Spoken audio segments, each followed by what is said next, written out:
والصلاة والسلام على نبي السيف الذي لا نبي بعده وعلى آله وصحبه الذين قالوا نحن الذين بايعوا محمدا على الجهاد ما بقينا أبدا। সর্বপ্রথম প্রশংসা আল্লাহ পাক সুবহানাহু ওয়া তাআলা। আমি কথা দীর্ঘায়িত করব না। সম্মানিত আমির হেফাজত, যিনি বাংলাদেশের কোটি কোটি তৌহিদি জনতার আমির, ইনি শুধু একটি সংগঠন আমির নন। আমার ভাইয়েরা, আজকে এখানে মঞ্চে যারা কারণে নির্যাতিত তাদের একটি বিরাট অংশ উপস্থিত রয়েছেন, যার মধ্যে অন্যতম আমাদের সদ্য কারামুক্ত কলিজার টুকরা জনাব মোহতারাম মামুনুল হক সাহেব রয়েছেন, যাকে কেন্দ্র করে আজকের এই সমাবেশ অনুষ্ঠিত হতে যাচ্ছে। আমার ভাইয়েরা, আমি সর্বপ্রথম আমির হেফাজত সহ এদেশে বিদগ্ধ ওলামায়ে কেরাম, পাশাপাশি এদেশের লক্ষ লক্ষ তৌহিদি জনতার দৃষ্টি আকর্ষণ করছি। সাথে সাথে আমার জানা মতে এখানে বাংলাদেশ গোয়েন্দা সংস্থার সকল ভাইয়ের উপস্থিত রয়েছেন এবং প্রত্যেক সংস্থার প্রতিনিধিত্ব এখানে রয়েছে। আমি আপনাদের মাধ্যমে আপনাদের সরকারের দৃষ্টি আকর্ষণ করছি। সেটি হলো, অনেকে মত ভাবছেন যে ওলামায়ে কেরাম সবাই কারাগার থেকে মুক্ত হয়ে গেছে। আপনারা সকলে জানেন ইতিমধ্যে বাংলাদেশে আরো কিছু তরুণ ওলামায়ে কেরাম নতুন করে গ্রেপ্তার হয়েছে। তার মধ্যে হাটহাজারী, যেটি বাংলাদেশে আলেম ওলামার রাজধানী, সেখান থেকে আব্দুল মাহমুদ নামে একজনকে গ্রেপ্তার করা হয়েছে এবং মুফতি ফয়জুল্লাহ রহমতুল্লাহ অন্যতম খলিফা হযরত মাওলানা গোলাম কাদের রহমতুল্লাহ আলাইহি সাহেবজাদা মাওলানা লোকমান সহ আরো কিছু ওলামায়ে কেরাম গ্রেপ্তার রয়েছে। গত কয়েকদিন আগে চাঁদপুর থেকে কিছু তৌহিদি ভাইকে গ্রেপ্তার করা হয়েছে শুধু এই জন্যই তারা ফিলিস্তিনে টাকা পাঠিয়েছিল এবং তাদের মামলার এজাহার যেমনটি পত্রিকায় এসেছে, লেখা হয়েছে জঙ্গি অর্থায়ন। আমি জিজ্ঞেস করতে চাই, ফিলিস্তিনে যদি হামাসের জন্য এবং আগ্রাসী ইসরায়েলি সৈন্যের বিরুদ্ধে জিহাদে এবং মুসলিম মানবতার জন্য যদি কেউ সাহায্য পাঠিয়ে থাকে, সেটা যদি জঙ্গি অর্থায়ন হয়ে থাকে, তাহলে আওয়ামী লীগের আমার আত্মীয় রয়েছে, চট্টগ্রামে এমপিরা রয়েছেন, বর্তমান আওয়ামী লীগের সরকারের যারা আমার আত্মীয় রয়েছেন, তাদের সন্তানরা চাঁদা করে ফিলিস্তিনের রাষ্ট্রদূতের কাছে টাকা দিচ্ছেন, তাদের থেকে জঙ্গি অর্থায়ন হবে না?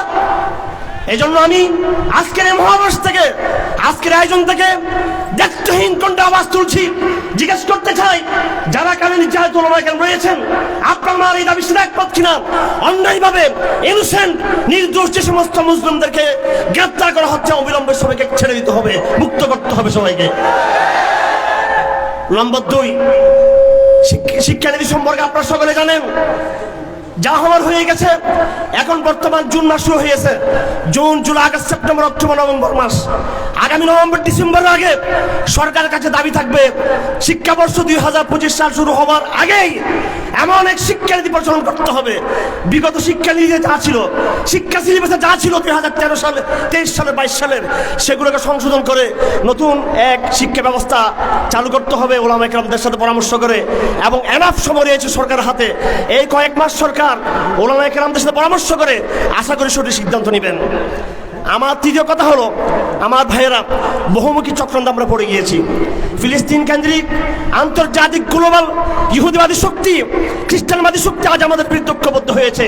যে কথাগুলো আমরা বলার কারণে আমাদের জঙ্গিবাদের তকমা দেওয়া হয়েছিল, সেই কথা আমাদের প্রধানমন্ত্রী কয়েকদিন আগে বলেছিলেন, কথা ঠিক কিনা?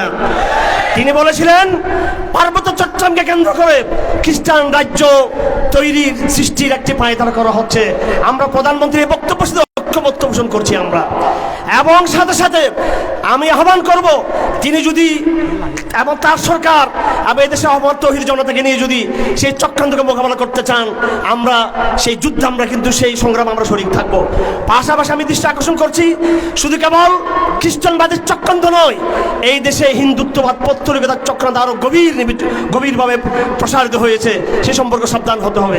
4 নম্বর কথা বলে শেষ করে দিচ্ছি, সেটা হলো আপনাদের উদ্দেশ্যে, আমার ভাইয়েরা, আমরা এই আমাদের দাওয়াতি সংগ্রামে, এই জিহাদি সংগ্রামে আমাদের সফল হতে হবে। তার জন্য আমাদের অনেক রকমের প্রস্তুতি দরকার।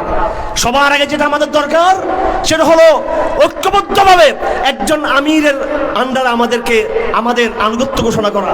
আমি ব্যক্তিগতভাবে আমির মুহতারাম আল্লামা শেখুল ইসলাম মহিবুল্লাহ বাবনগরী হাফিজুল্লাহর কাছে আমি আমার আনুগত্য ঘোষণা করলাম, আমি আমার বায়াত ঘোষণা করলাম। আমি আমার বাংলাদেশের কোটি কোটি তৌহিদ জনতাকে বলবো, এটা নতুন কোনো কিছু নয়। ফেরাউন বিরোধী সংগ্রামে মুসা আলাইহিস সালামের হাতে সমস্ত বনী ইসরাঈল ঐক্যবদ্ধ বায়াত প্রাপ্ত ছিল। আমাদের নবীজি সাল্লাল্লাহু আলাইহি সাল্লাম মক্কায় যখন ছিলেন তখনও মক্কার সমস্ত মুসলমান তার নেতৃত্বে ঐক্যবদ্ধ ছিলেন, এবং মদিনায় যখন ছিলেন তখন তারা ঐক্যবদ্ধ ছিলেন। ভারতবর্ষ শহীদ আহমদ শহীদ রহমতুল্লাহ আলী যে দাওয়াতি তাহরিক শুরু করেছিলেন, ব্রিটিশ বিরোধী সংগ্রাম শুরু করেছিলেন, শহীদ আহমদ শহীদ তাহরিক এখনো জীবিত রয়েছেন। আমরা মুহিবুল্লাহ বামনগরের হাফিজুল্লাহর মাধ্যমে আমরা একজন শহীদ আহমদ শহীদ দেখতে পাই। আমি এই দেশের সমস্ত ওলামায়ে কেরামকে, বর্তমান জমানার হযরত শহীদ আহমদ শহীদ মুফতি মুহিবুল্লাহ বামনগরীকে আজকের জমানার শহীদ আহমদ শহীদ ঘোষণা করে তার নেতৃত্ব সকলকে ঐক্যবদ্ধ হয়ে আগামী দিনের বহুমুখী আন্তর্জাতিক ও জাতীয় চক্রান্ত মোকাবেলা করার জন্য সকলকে আমি আহ্বান জানাচ্ছি। ধন্যবাদ সকলকে। আসসালামু আলাইকুম ওয়া রাহমাতুল্লাহি ওয়া বারাকাতুহু।